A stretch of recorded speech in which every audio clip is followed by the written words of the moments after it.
Hi అండి. ఈరోజైతే Monday కదా, మండే అనేసి అయితే నేను గుడికైతే వెళ్ళానండి. శివాలయంకి వెళ్ళి వచ్చాను. శివాలయంకి వెళ్ళి వచ్చాకైతే నేను ఇంట్లో పనులు అయితే స్టార్ట్ చేసుకుంటున్నాను. గుడికి వెళ్ళి వచ్చాకైతే వంట అయితే చేస్తున్నానండి. ఒక సైడ్ అయితే రైస్ పెట్టాను, ఇంకో సైడ్ అయితే నా కోసం అయితే టీ పెట్టుకున్నాను. టీ అయితే తాగేసి మిగతా పనులు అయితే చేసుకుంటాను. ప్రశాంతంగా కూర్చొని టీవీ చూస్తూ టీ తాగుతున్నానండి. టీ తాగాకైతే మిగతా పనులు అయితే చేసుకుంటాను. టీ తాగకపోతే అసలు బ్రెయిన్ ఏమి పని చేయదు. నాకైతే నాలాంటి వాళ్ళు చాలామంది ఉంటారు కదా, టీ తాగాకైతే మిగతా పనులు అయితే చేసుకుంటాను.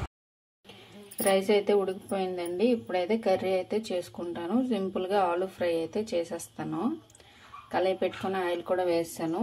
దీనిలో తాలింపు గింజలు అయితే వేసుకుంటున్నా. దీనిలోనే ఎండుమిర్చి, కొన్ని వెల్లుల్లి రెక్కలు,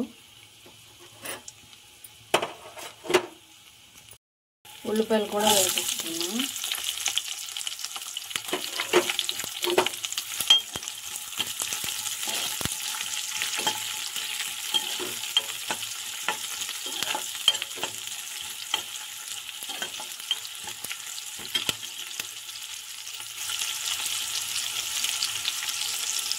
కరివేపాకు,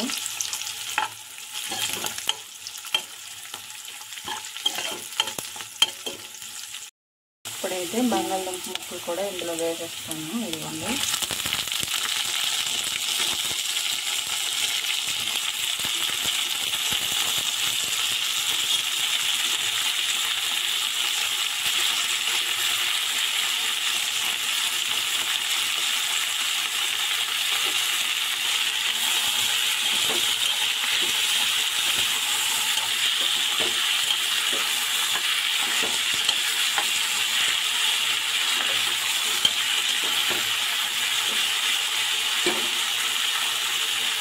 ఇప్పుడైతే మూత అయితే పెట్టేస్తాను.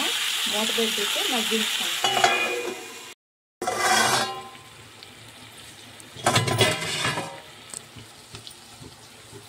ఇదిగోండి, మన ఆలు ఫ్రై అయితే మగ్గిపోయింది. బాగా ముక్కలు కూడా మెత్తపడి ఉడికిపోయాయి.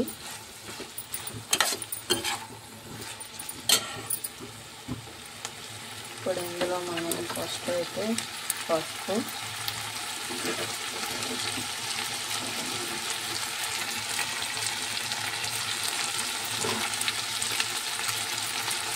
సాల్ట్,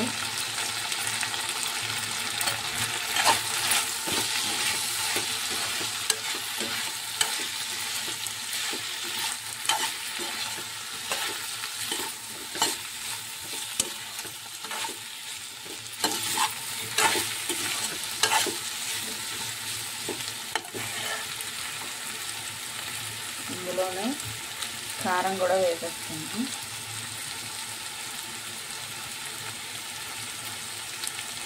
గరం మసాలా, మళ్ళీ అంతా ఒకసారి కలుపుకొని ఒక 5 నిమిషాలు అయితే మూత పెట్టుకొని స్టవ్ అయితే ఆరబెడతాం.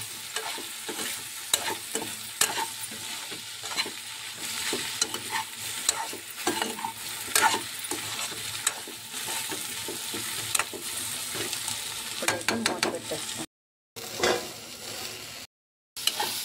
ఇదిగోండి, సింపుల్గా మన ఈజీగా చేసుకొని మన ఆలు ఫ్రై అయితే రెడీ అయిపోయింది. చాలా సింపుల్ అండి. టేస్ట్ కూడా చాలా బాగుంటుంది. ఇప్పుడైతే స్టవ్ ఆపేస్తున్నా. మన ఆలు కర్రీ కూడా రెడీ అయిపోయింది.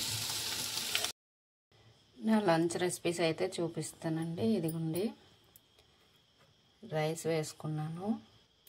ఇదైతే టమాటా పికిల్ నేను చేసుకున్నదే. నెక్స్ట్ మన ఆలు ఫ్రై అన్నమాట.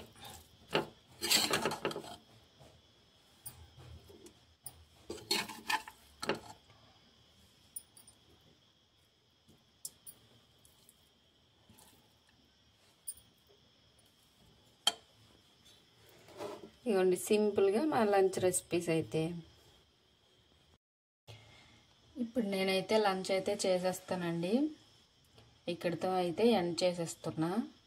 ప్లీజ్ మా ఛానల్ని అయితే సబ్స్క్రైబ్ చేసి మమ్మల్ని అయితే సపోర్ట్ చేయండి. Thank you watching.